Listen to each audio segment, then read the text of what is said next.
नमस्कार, आप देख रहे हैं सबसे बड़ा मुद्दा। मैं हूं आपके साथ राहुल राजपूत। यूपी विधानसभा के आखिरी दिन 2024 के रण की तस्वीर साफ दिखाई दी। अखिलेश यादव के आरोपों पर सीएम योगी ने करारा प्रहार किया। आवारा सांड, माफिया, किसान और कानून व्यवस्था को लेकर सीएम योगी ने अखिलेश के हर सवाल का करारा जवाब दिया। सदन में अखिलेश ने भी योगी सरकार को घेरने की हर कोशिश की, लेकिन योगी के जवाब के आगे विपक्ष भी धराशायी दिखाई दिया। सदन में सियासी समीकरण की झलक भी दिखाई दी। जहां शिवपाल ने राजभर को लेकर बीजेपी को घेरने की कोशिश की, तो वहीं सीएम योगी ने शिवपाल के बहाने अखिलेश पर जोरदार हमला बोला। सबसे बड़ा मुद्दा में आगे बढ़े, लेकिन उससे पहले न्यूज स्टेट के बड़े सवाल। योगी की तैयारी क्या अखिलेश पर पड़ी भारी? नफरत, महंगाई, सांड, बहाना, 2024 चुनाव है निशाना। 2032 तक योगी राज, अखिलेश संभालेंगे विपक्ष का कामकाज। यूपी के सदन में क्या दिखी 24 के रण की तस्वीर? क्या अखिलेश फिर डाल रहे हैं ओम प्रकाश राजभर पर डोरे? इन्हीं सवालों के साथ मेहमानों से चर्चा। लेकिन आज किस तरीके से वार पलटवार विधानसभा में एक दूसरे पर सत्ता पक्ष और विपक्ष करता नजर आया है, वो आपको पहले दिखाते हैं, सुनवाते हैं। हमें उम्मीद है कि अगर $1 ट्रिलियन की इकोनॉमी का सपना देख रहे हैं तो थोड़ा इधर भी ध्यान देंगे।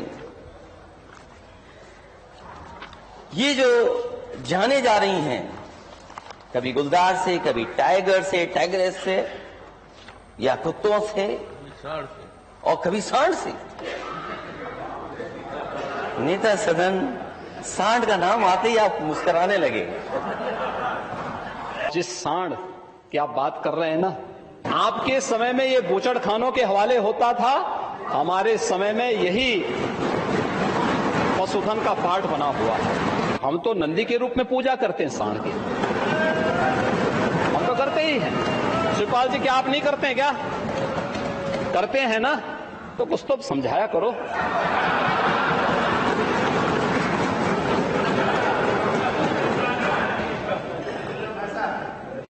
नीचे कोई जमीन नहीं, कमाल यह है फिर भी तुम्हें यकीन नहीं। जो लोग जन्म से चांदी के चम्मच में खाने के आदी हैं, तो एक गरीब की समस्या को क्या समझेंगे? एक गरीब की पीड़ा को क्या समझेंगे? एक किसान की पीड़ा को क्या समझेंगे? माननीय मुख्यमंत्री जी, आपने देखिए, आपका हम सम्मान करते हैं। साथी को जल्दी शपथ दिला देना ना, जो मेरे ही साथ आ जाए। हाँ, ठीक है।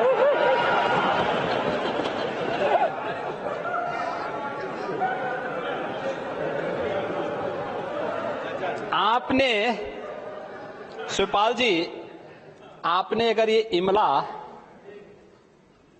सत्ता में रहते हुए भतीजे को पढ़ाया होता ना, तो संभवतः कुछ अन्नदाता किसानों का हित हो गया होता।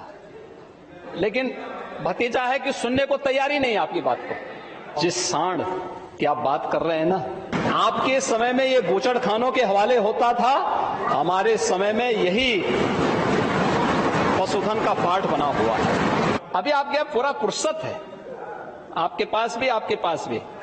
ये तो अभी 23 से 28 चल रहा है, 27 चल रहा है, और 27 से लेकर के 32 में भी फिर यही रिपीट होने वाला है। और मेहमान जुड़ चुके हैं। सबसे पहले परिचय करा दे संजय चौधरी जी, प्रवक्ता बीजेपी, इंद्रजीत सिंह टीटू, नेता आरएलडी, अंशु अवस्थी जी, प्रवक्ता कांग्रेस, मोहन भास्कर जोशी जी, प्रवक्ता समाजवादी पार्टी। साथ ही साथ वीरेंद्र भट्ट जी, वरिष्ठ पत्रकार, हमारे साथ जुड़े हैं। और चर्चा की शुरुआत संजय जी आपसे करना चाहते हैं। क्या समाजवादी पार्टी इतनी कमजोर कि बीजेपी अभी से मान बैठी है कि वो अगले 2 विधानसभा चुनाव में लौटेगी और सरकार बनाएगी, या यूं कहे कि अखिलेश कुछ कामकाज नहीं कर रहे हैं विपक्ष के तौर पर, और यही फायदा आप लोगों को मिल रहा है? देखिए, निश्चित रूप से उत्तर प्रदेश की राजनीति का जो परिदृश्य दिखाई दे रहा है वो ये बताने के लिए आईने की तरह साफ है कि उत्तर प्रदेश के अंदर विपक्ष का गठबंधन, जिसमें समाजवादी पार्टी थी, वो विधानसभा के चुनाव के बाद लगातार कमजोर हो रहा है। कैसे? सबसे पहले तो उनके जो साथी थे, वो चाहे केशवदेव मौर्य हों, ओम प्रकाश राजभर जी हों, ये उनका साथ छोड़कर चले गए हैं। एक और साथी हैं लोकदल के, उनकी स्थिति हमने देखी है कि वो राज्यसभा में वोट डालने के दौरान भी उनकी उपस्थिति दिखाई नहीं दी। ये बताने के लिए पर्याप्त है कि समाजवादी पार्टी का गठबंधन, जिस गठबंधन ने विधानसभा का चुनाव लड़ा था, आज की डेट में वो गठबंधन एकदम प्रभावहीन हो गया है। बात नंबर 2, उत्तर प्रदेश के उपचुनाव की हालत बताती है कि खुद अखिलेश का गढ़ आजमगढ़ और आजम खां का गढ़ रामपुर ध्वस्त हो गया। वो अब उपचुनाव में अपने उस मतदान क्षेत्र को ही नहीं बचा पाए जो कभी उनके गढ़ कहे जाते थे। तो साथी भी हाथ छोड़ रहे हैं, गढ़ भी हाथ छोड़ रहा है, उनका जातिगत वोट बैंक भी साथ छोड़ रहा है। आजमगढ़ इसकी निशानी है। और एमवाई के समीकरण के आधार पर जिस रामपुर की गणना होती थी, वो रामपुर में भी मुसलमानों ने अब उनका साथ छोड़ दिया है। कुल मिलाकर सत्ता छूटी तो सब अखिलेश यादव को छोड़ रहे हैं। भुवन भास्कर जी, सवाल इस बात को लेकर है कि उन्होंने तो बुक कर दिया है कि उत्तर प्रदेश, एक मिनट, हाँ आ रहे हैं आप, एकदम बहुत निखर के आ रहे हैं सर, आते हैं आपके पास। भुवन साहब, मेरे फ्रेम पे नहीं आ रहा। भुवन साहब, सवाल इस बात को लेकर है, वो तो 32 तक आज बुक करा कर बैठे हुए हैं, और आप आज रोजगार की भी बातें हो रही थी, सवाल पूछा जा रहा था सरकार से। हालांकि अभी तो अखिलेश यादव के लिए ही पद वैकेंट है ही नहीं, खाली है नहीं, तो करेंगे क्या? आज जब आपका ये प्रश्न अभी जो मेरे से आपने प्रश्न पूछा, और मुझसे पहले भारतीय जनता पार्टी के प्रवक्ता साथी को भी आप बताने का काम कर रहे थे, तो मुझे याद आ गया अटल बिहारी वाजपेयी जी का शासनकाल जब खत्म हो रहा था और चुनाव उन्होंने करवाने का काम करा, तो उन्होंने कहा था इंडिया साइनिंग। पूरा देश भूला नहीं है अभी, जो राजनीति शास्त्र के हम जैसे विद्यार्थी हैं जो कस के पढ़ते हैं वो तो भूले ही नहीं है, और देश भी नहीं भूला। तो इंडिया साइनिंग की हवा निकलते हुए देश ने देखा है। और अभी योगी जी कह रहे थे 32 तक फुल है, और मैं देख रहा था योगी जी का प्रचार कहाँ का। योगी जी तो राष्ट्रीय नहीं अंतर्राष्ट्रीय नेता मानता हूं मैं तो। गए थे कर्नाटक में माननीय मोदी जी के साथ, मोदी जी का भी बंटाधार हो गया और अपने योगी जी का भी बंटाधार हो गया। हिमाचल गए थे, मोदी जी भी गए थे, आदरणीय योगी जी जो हमारे अंतर्राष्ट्रीय वहाँ समाजवादी पार्टी का क्या काम था, मुझे ये समझा दीजिए, समाजवादी पार्टी ने क्या किया? ये अगर कांग्रेस कहती तो हम मान लेते, ये सत्य है, लेकिन आपका क्या है? सर ये इंडिया कह रहा है, सर ये इंडिया कह रहा है, हम अलायंस है, इंडिया कह रहा है, इंडिया की बात सुन लो सर, ये भेदभाव नहीं चल पाए। डॉट वाला इंडिया है आपसे, डॉट वाला इंडिया बिल्कुल इंडिया बिल्कुल इंडिया कह रहा है। नहीं सर, डॉट है ना उसमें, इसलिए कह रहा है। आप सर राहुल जी बोलने नहीं देते, अब उनको तो आपने पूरा मौका दिया, हमारे में टोका टोकी करने तो काय। मैं तो समाजवादी पार्टी की बात कर रहा हूँ, आप चले जाए कर्नाटक, हिमाचल प्रदेश। मैं सर घेर रहा हूँ, राजस्थान। बोलने नहीं देंगे, अगर आपने मुझे बोलने का मौका नहीं देना, काय को बुलाया सर? मैं तो समाजवादी पार्टी की बात करने के लिए बुलाया कि 32 तक उन्होंने कहा कि मेरा ताजबुक है, बीजेपी का ताजबुक है, तो ऐसे में अखिलेश यादव समाजवादी पार्टी क्या करेगी? अरे मैं बता तो रहा हूँ, मैंने इस देश में 28 साल से पॉलिटिक्स में, कल का बच्चा नहीं हूँ। मैंने देखा था इंडिया साइनिंग कहाँ उड़ गया था हवा में। यही तो, ये कॉन्फिडेंस नहीं है, ये ओवर कॉन्फिडेंस है। ये प्रदेश और देश ने बड़े बड़े नेताओं को आते जाते देखा, इतने बड़े बुकिंग वाले कई नेता आए कई चले गए, ये इनका घमंड है। 2 पार्टियों का शासन भी मैंने तो नहीं देखा उस समय में 2 पार्टी के जब ये लोग थे, लेकिन मेरे पूर्वजों ने, मेरे बुजुर्ग, मेरे सीनियर ने जरूर देखा है।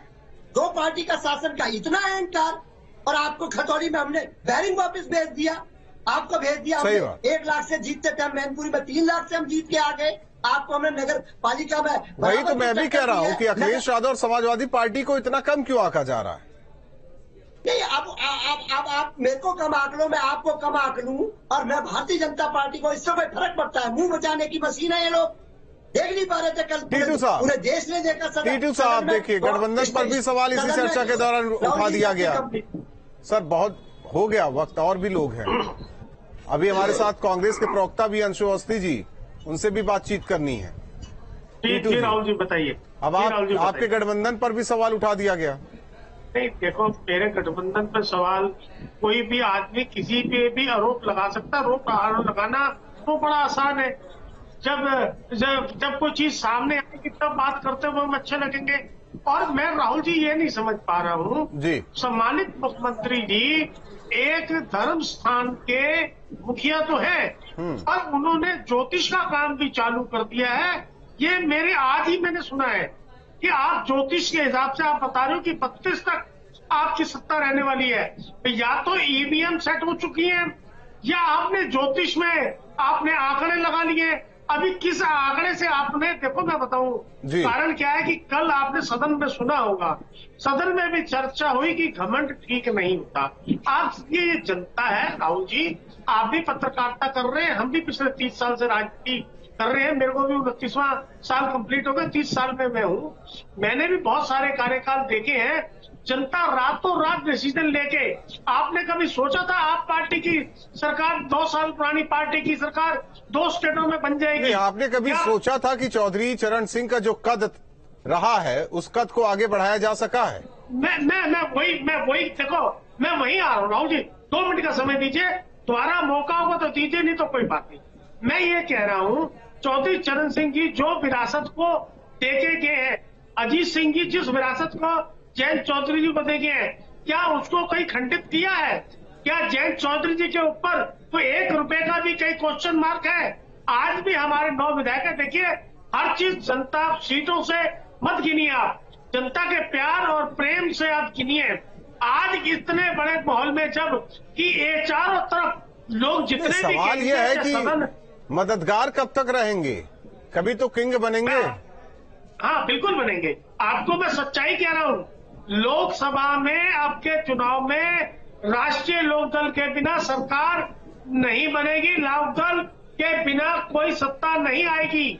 लोग एक बहुत अंशु अवस्थी जी, आज जिस तरीके से वार पलटवार सदन में हुआ, कई चीजें सामने आई, सवाल रहा, जवाब दिया गया। और ऐसी स्थिति में हालांकि अब कांग्रेस की बात करें, क्योंकि सब कुछ अगर देखा जाए तो सारा का सारा निशाना 24 के चुनाव को लेकर है, तो कांग्रेस की स्थिति को लेकर क्या कुछ आप देखते हैं? भविष्य में क्या तय कर पाएंगे आप लोग? देखिए राहुल जी, मैं मुख्यमंत्री जी का जो वक्तव्य विधानसभा में उसे देख रहा था और इससे पहले भी देख रहा था, तो जिस तरीके की भाषाई मर्यादा ये लगता है कि सरकार के पास ना ही उनके पास बताने को कोई उपलब्धियां हो, वो ताड़ और इन सब प्रयोग की चर्चा के बजाय सरकार की उपलब्धियां बताती। कांग्रेस पार्टी ने विधानसभा बेरोजगारी के मुद्दे पर सरकार ने विरोध किया। विधानसभा अध्यक्ष नियम 56 के अंतर्गत अनुरोध किया रहा कि बेरोजगारी पर चर्चा हो, क्योंकि सरकार रोजगार देने के दम पर हमने इतनी नौकरियां दे दी, 98 लाख नौकरियां दे दी, कभी 70 लाख कहते हैं, लेकिन सरकार ने उस पर चर्चा कराने से मना कर दिया। यानी आप सोचिए, महंगाई पर चर्चा कराने से मना कर दिया। कहते हैं कि हम लोगों को महंगाई कम हो रही है, बेरोजगारी कम हो रही है। तो ये भारतीय जनता पार्टी का दूसरा चरित्र है। कांग्रेस पार्टी जनता के मुद्दों पर हमेशा लड़ी है, हम जनता के लिए लड़े हैं। आप देखिए, जब किसानों के खिलाफ 3 काले कानून लाए, कांग्रेस पार्टी ने सबसे पहले उन कानूनों को कहा ये गलत है और देश के अन्नदाता की जमीन छीनने की साजिश है, और अंततः प्रधानमंत्री को कानूनों को वापस लेना पड़ा और माफी मांगनी पड़ी। तो भाजपा जो बच्चों के लिए काम कर रही, अपनी एक हम वो बातों को लेकर स्तर पर जा रहे हैं। ठीक, हमारा संगठन उस पर काम कर रहा है। और आप देखिएगा 2024 में राहुल गांधी जी, आदरणीय मल्लिकार्जुन खड़गे जी के नेतृत्व में, प्रियंका जी के नेतृत्व में इंडिया का गठबंधन जो है वो सरकार बनाएगा। देश के लोगों को अग्रिम बधाई अभी से लोगों की सरकार होगी जिन्होंने अंशु अवस्थी जी, अग्रिम बधाई अभी से 10 साल में 27 करोड़ लोगों को गरीबी से अग्रिम बधाई अभी से आप लोगों को। वीरेंद्र भट्ट जी, वीरेंद्र भट्ट सर, आकलन कैसे करेंगे, विश्लेषण कैसे करेंगे जो आज वार पलटवार, जो सवाल जवाब, जिस तरीके से हंसी मजाक और तंज भरे लहजे में बात भी कह देना, हंसी में बात कह देना। और ये राहुल जी देखिए, एक मिनट, अंशु अवस्थी जी, वीरेंद्र भट्ट जी से सवाल है, वरिष्ठ पत्रकार है, उसे भी बात करनी है। राहुल आप इस चर्चा की दिशा को तय करने का प्रयास कर रहे हैं, लेकिन आपके साथी पैनलिस्ट उस विषय पे नहीं बोल रहे हैं। राजनीति करने वाले लोग हैं सर, आप बेहतर तरीके से जानते हैं। तो आपने भी सवाल किया कि समाजवादी पार्टी को कम करके क्यों आंका जा रहा है, इसका जवाब किसी ने नहीं दिया। समाजवादी पार्टी को कम करके इसलिए आंका जा रहा है कि कल जो लोकसभा में हुआ वही आज यूपी विधानसभा में हुआ। जी। कल प्राइम मिनिस्टर ने कहा कि विपक्ष के लोग बिना किसी तैयारी के आए थे, कोई नई बात नहीं थी। उन्होंने ये भी कहा कि थोड़ा क्रिएटिव होना चाहिए। वही आज हुआ उत्तर प्रदेश की विधानसभा में। चर्चा हो रही थी उत्तर प्रदेश में जो औसत से कम जो वर्षा हुई है, पश्चिम में बाढ़ आ गई है और 40 जिलों में औसत से कम रेनफॉल हुआ है, तो लगभग सूखे की स्थिति है। इसके लिए क्या किया जाए? तो उस चर्चा का आज तीसरा दिन था, उसका आज जवाब दिया है मुख्यमंत्री ने। तो मुख्यमंत्री तो पूरी तरीके से राजनीतिक तौर पर, आर्थिक स्तर पर, किसान के मोर्चे पर उनकी सरकार ने पिछले 6 साल में क्या किया है, 2024 में वो क्या करने जा रहे हैं, 14 में, 17 में, 19 में, 22 में उन्होंने क्या किया, कैसे उन्होंने समाजवादी पार्टी को परास्त किया, वो सारे अपने तर्क, तथ्य और सारे अस्त्रों से लैस थे। लेकिन समाजवादी पार्टी की तरफ से ऐसी कोई तैयारी नहीं दिखी।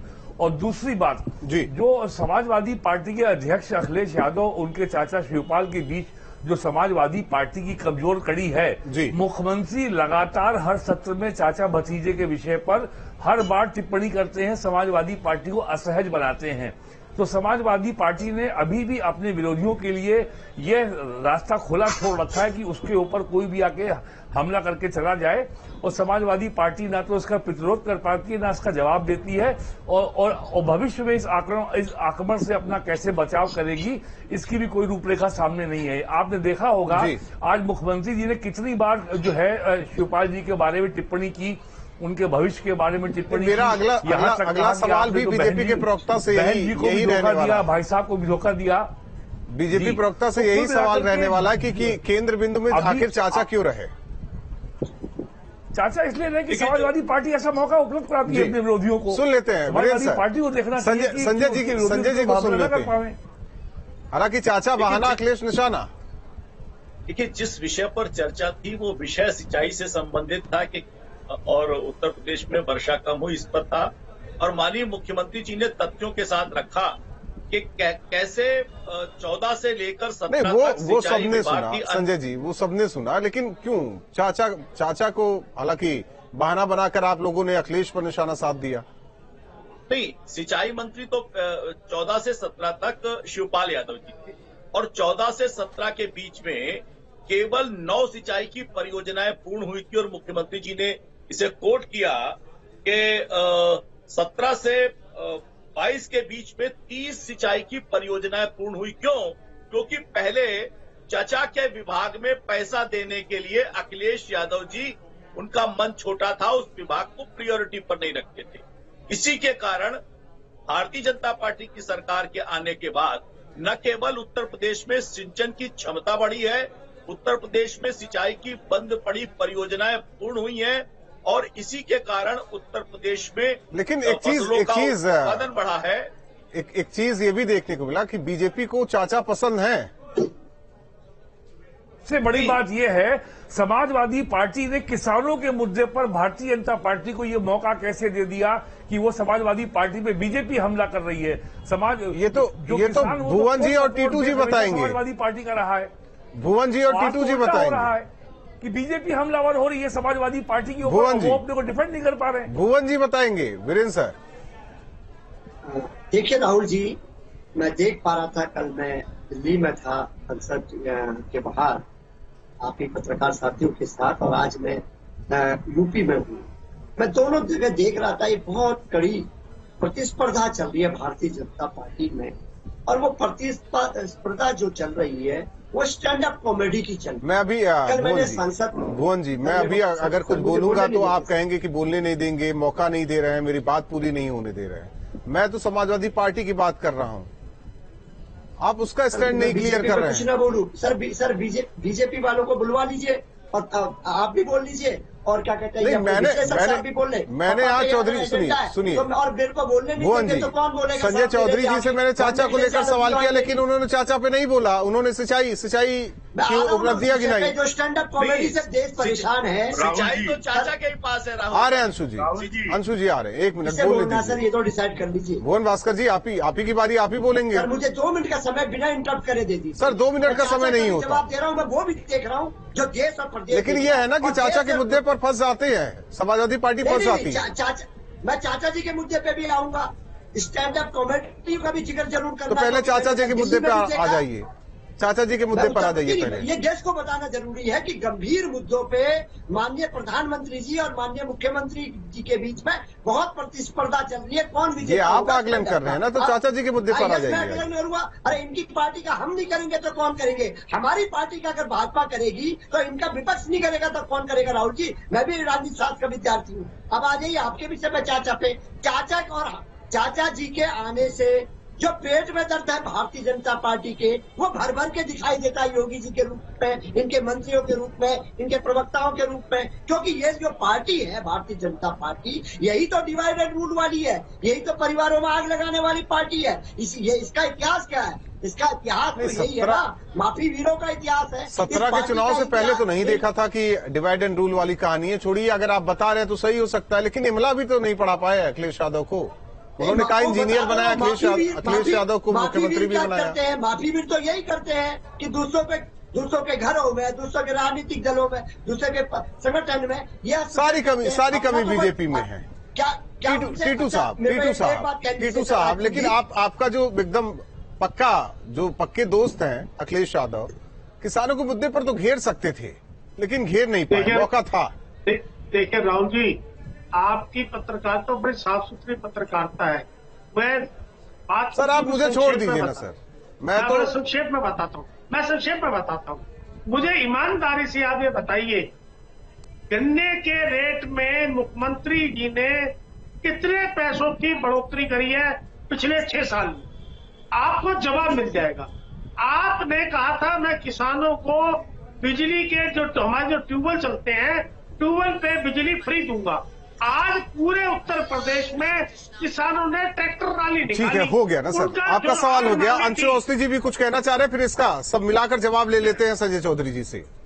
अंशु जी, सर वक्त नहीं होता। अंशु अवस्थी जी को सुन लेते हैं। वो इंडिया जो आपका गठबंधन है ना, बड़े दल है वो, कांग्रेस बड़ा दल था कि 2022 में सर वीरेंद्र सर आ रहे हैं, एक मिनट सर, वीरेंद्र सर आ रहे हैं। समय जो कृषि विकास दर थी वो 4.3 थी, आज वो घटकर 2% के नीचे आ गई। तो भारतीय जनता पार्टी के किसानों के बारे में बात करती है, उनको ये याद रखना चाहिए। सर देखिए, अखिलेश यादव भी छोड़ से ज्यादा किसानों की जान चली। चौधरी साहब, प्रधानमंत्री संजय जी जवाब दे दीजिए, इसके बाद वीरेंद्र भट्ट सर के पास जाएंगे। कहाँ पर थे संजय जी जवाब दीजिए, जनता पार्टी के नेताओं सुन तो लीजिए। अंशु जी सवाल हो गया ना, हालांकि सवाल पूछने का काम मेरा था, लेकिन आप लोग कर रहे हैं, अब जवाब ले लीजिए, जवाब तो ले लीजिए। अंशु अवस्थी जी, महंगाई की बात करने वाले कांग्रेस के शासित राज्यों में भारतीय जनता पार्टी के राज्यों से डीजल और पेट्रोल पर कांग्रेस सरकार में कितना उत्पाद शुल्क था? निश्चित रूप से तो ये जो डिफरेंस है, ये बता दीजिए, ये जो डिफरेंस है, ये आग से समझ जाएगा कि आप मेरी बात को बीच में क्यों तो हिमाचल में सबसे पहले डीजल और पेट्रोल का रेट बढ़ा। किसानों का मुद्दे पर बात कर रहा था। आपने सवाल किसानों के नेता आप हैं, किसानों के नेता अखिलेश यादव हैं, किसानों के नेता राहुल गांधी, पहले आप लोग तय कर लीजिए। किसानों के नेता जयंत चौधरी हैं, पहले आप लोग तय कर लीजिए।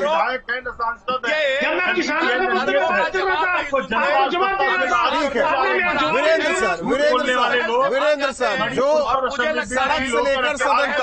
सड़क से लेकर सदन तक जो चक्रव्यूह बीजेपी की तरफ से रचा जा रहा है, क्या विपक्ष उसमें फंसता जा रहा है? जो आज आपने देखा और सुना, समझ जाएगी। अंशु अवस्थी जी जरा शांत हो जाइए। आप सभी का ऑडियो डाउन करने के लिए बोलना पड़ेगा। जो दल होता है वही सबसे पावरफुल होता है, और आज पहल केवल बीजेपी के हाथ में है। समाजवादी पार्टी के हाथ में कोई नई पहल करने की शक्ति दिखाई नहीं पड़ती। समाजवादी पार्टी का नैरेटिव क्या होगा अगले चुनाव में, हमें इसकी जानकारी नहीं है। भुवन भास्कर जी से सवाल करेंगे तो वो बीजेपी के बारे में बोलने लगेंगे, लेकिन समाजवादी पार्टी के बारे में बात नहीं करेंगे, है ना भुवन भास्कर जी? अरे राहुल जी, मेरे से तो आपने किसानों की बात करी, अरे मैं जवाब दे रहा था, आपने जवाब नहीं सुना पूरा। अपने साथी को बोलने दीजिए, बड़े साथी उत्तर प्रदेश में। भुवन जी देखिए, मैं बताना चाहता हूं, आज हमारे नेता माननीय अखिलेश यादव जी ने सांडों का विषय दिया, टाइगर का दिया। माननीय मोदी जी को और माननीय योगी जी को दर्द नहीं होगा, क्योंकि अपना बेटा या बेटी का इंतजार वो नहीं करते, लेकिन सांड के द्वारा किसी बेटा बेटी जिसके हो उसके दर्द हो, उसको हत्या हो जाए तो उसे जरूर इंतजार रहता है कि मेरा बेटा या बेटी सुरक्षित हो। ये लोग इस दर्द को समझ ही नहीं सकते, भगवान ने इन्हें इस काबिल ही नहीं बनाया। शादी का चम्मच नहीं है ना उनके पास, ये भी तो बोला उन्होंने। मैं आना चाहता हूँ विषय पे, और मैं आपको बनाना चाहता हूँ कि टमाटर का मुद्दा समाजवादी पार्टी ने नहीं उठाया। क्या हमारे कार्यकर्ता को कमांडो से बेचने में क्या पुलिस द्वारा नहीं बुलाया गया? क्या नहीं करा गया? आगरा में देखिए क्या शासन प्रशासन चल रहा है, पेशाब किया गया युवक के ऊपर। मैं आपको बताना चाहता हूँ, लगातार परीक्षा लीक का मामला हम लोग उठा रहे हैं। लगातार बिजली की स्थिति क्या है? गाजियाबाद में मैं रहता हूँ, गाजियाबाद जैसे क्षेत्र में जो वहां पर भी बिजली की कटौती है, तो गाँव में क्या हालत होगी? मैं आप इन्वेस्टमेंट का, जो लोगों ने इन्वेस्टमेंट लाए थे उनकी स्थिति क्या है, वो उनको ढूंढ नहीं पाती सरकार की, कहाँ चले गए इन्वेस्टमेंट का साइन करके। आप तो इस तरीके से बता रहे हैं भुवन जी, फिर तो तैयारी कर लीजिए 27 में शपथ ग्रहण की। देखिए मेरी बात सुनिए, हम जनता की अदालत में जाएंगे, लेकिन ऐसे नहीं ये बड़बोलेपन के साथ भी जाएंगे कि 32 वो तो आप करेंगे ना सर। 30 करोड़ जनता का राज सबसे पहले लागू करती है, उसी के साथ समझौता करते हैं। गठबंधन बना है उस दिन से भाजपा के लोगों को नींद नहीं आ रही। हाँ, तभी आम आदमी पार्टी से गठबंधन करते हो, जो आप जिसे काला कानून कहते हो। अरे भारतीय जनता पार्टी ने तो इस देश में कोई ऐसी पार्टी नहीं पहले पारित करती है जिससे गठबंधन न किया हो। बहुत देखिए चौधरी साहब, अवस्थी साहब बहुत गंभीर विषय पर बोलना चाहते हैं। गठबंधन करते हो टीटू जी बहुत गंभीर विषय पर बोलना चाहते हैं। पैर छू लेते हो। हालांकि आप लोग बड़े दल हो सकते हैं, अपने जो घटक दल हैं, छोटे दल, उनको भी सुन लीजिए। आरएलडी के नेता हैं इंद्रजीत सिंह टीटू जी, कुछ बोलना चाह रहे। मैं राहुल जी ये कह रहा था कि आप देखिए 140 रुपए से 200 रुपए किलो तक टमाटर बिक रहा है। क्या ये किसान के घर में पूरी कीमत पहुंच रही है? जब दूसरा कार्यकाल पहुंच रही है जी को बिल्कुल पहुंच रही है। कर्नाटक में, तेलंगाना में कई किसान जो है 5-5 करोड़ रुपए कमाए उन्होंने कर्नाटक में, महाराष्ट्र में, तेलंगाना में। आपको सच्चाई बुरी लगती है? आप पूरी बात सुन के आप गन्ना किसान से होते होते टमाटर किसान पर चले गए। आलू फेंक रहा है, आलू की बहुत चिंता है, एक अखिलेश यादव को, एक आपको। जब हम किसानों की पार्टी है, हम किसानों की बात नहीं करेंगे तो किसकी बात करेंगे? 36 बिरादरी किसानी करती है, कोई एक बिरादरी काम नहीं करती है। टीटू साहब, हम जातिवाद की राजनीति नहीं करते। टीटू साहब, किसान समृद्ध है हिमाचल में, किसान समृद्ध है कर्नाटक में, किसान समृद्ध है राजस्थान में, किसान समृद्ध है बिहार में, किसान समृद्ध है पश्चिम बंगाल। इंडिया की बात कीजिए ना सर, यूपी की बात, मैं इंडिया की बात कर लीजिए, आपके ही सहयोगी। मैं पूछ रहा हूं ना सर, मैं सवाल कर रहा हूं, समृद्ध है। राहुल जी, मैं जहां रह रहा हूं, जहां मेरा रहना, अभी तक आप इंडिया की बातें कर रहे थे, अब आप जहां रह रहे हैं वहां की बातें कर रहे हैं। मैं क्यों नहीं करूं? आप बताइए, आपके घर आसपास के पश्चिम उत्तर प्रदेश में टमाटर का क्या हाल है, गन्ने का क्या हाल है, आलू का क्या हाल है, फसलों का क्या हाल है? अगले महीने टमाटर की नई फसल आ रही है, टमाटर का भाव फिर सामान्य हो जाएगा 20 रुपए किलो। अगले महीने आ रही है नई फसल। और जब ठीक आ जाएगा तो टीटू साहब को अभी 10 रुपए किलो चाहिए ना टमाटर।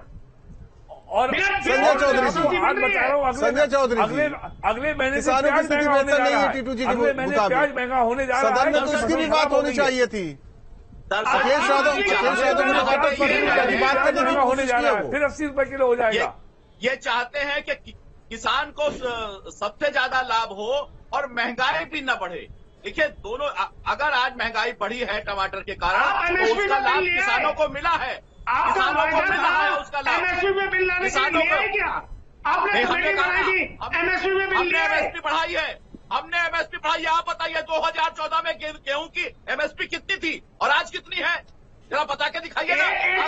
की बात मत कीजिए, एक फसल से किसानों की बात कीजिए। खेती की आंदोलन किस बात के लिए? ये आंदोलन किस बात के लिए हुआ था? आंदोलन हुआ था कि इतने किसान भाइयों ने अपनी जान गंवाई, क्यों गंवाई? एक साल तक किसान बैठा रहा, क्यों बैठा रहा रोड पे? किसानों के नलकूपों के पास, अगर किसी के पास प्राइवेट नलकूप है तो उसका बिजली का दर 50% किया है। माननीय मुख्यमंत्री जी ने कहा था एक साल कि के अंदर नया ट्यूबवेल पे बिजली खर्च होगी, बिल करेंगे, मैं फ्री में दूंगा। वीरेंद्र सर, कुल मिलाकर आप क्या कुछ कहेंगे जो आज की तस्वीर रही? और हालांकि 24 चुनाव से पहले तस्वीर ये है 24 चुनाव से पहले हो सकता है कि शीतकालीन सत्र भी हो। 2024 के लोकसभा की बैटल लाइन साफ साफ ड्रॉ कर दी है और उन्होंने साफ बता दिया है कि बीजेपी जो लगातार कहती आ रही है कि हम उत्तर प्रदेश में लोकसभा की में 80 की 80 सीट हम जीतेंगे, समाजवादी पार्टी का खाता भी नहीं खुलेगा। ये बात आज मुख्यमंत्री ने बहुत ही सख्त, बहुत ही एम्फेटिक तरीके से कह दी है और समाजवादी पार्टी जो है मुख्यमंत्री के इस दावे का खंडन नहीं कर पाई और आज बीजेपी ने अपना नैरेटिव इस्टेब्लिश कर दिया। समाजवादी पार्टी का कोई नैरेटिव आज भी सामने नहीं आया और आज बीजेपी की एक मॉरल लीड है। क्या कहने से सीटें आ जाएंगी क्या? माननीय मुख्यमंत्री जी ने कह दिया। नहीं तो आप तो कल से 12 सीटों पर अड़े पड़े, पहले इंडिया से 12 सीट ले लीजिए। 2014 में, 17 में, 19 में, 22 में क्या हुआ है? 4 मानने के लिए तैयार नहीं। वीरेंद्र सर, जाने में आप कहा रहे। चलिए, आप सभी मेहमानों का बहुत बहुत धन्यवाद सबसे बड़ा मुद्दा में जुड़ने के लिए। जाहिर तौर पर जिस तरीके से आज सदन में वार पलटवार सत्ता पक्ष और विपक्ष के बीच सवाल कई अखिलेश यादव ने उठाए, लेकिन उस पर करारा प्रहार किया सीएम योगी ने, तथ्यों के साथ जवाब भी दिया और एक वाकई नैरेटिव सेट कर दिया है 2024 के लिए और ये भी बता दिया कि 27 और 32 तक सीट मुख्यमंत्री की वैकेंट नहीं है। यानी कि अखिलेश यादव को ये बताने की कोशिश की कि आप विपक्ष में ही रहेंगे, या यूं कहा जाए कि जो चक्रव्यूह बीजेपी रच रही है उसमें कहीं न कहीं अखिलेश यादव, उनकी पार्टी फंसती जा रही है। क्या कोई स्टैंड अखिलेश यादव की तरफ से या उनकी पार्टी की तरफ से लिया जाएगा या लिया जा रहा है, ये भी एक सवाल है। सबसे बड़ा मुद्दा में बस इतना है।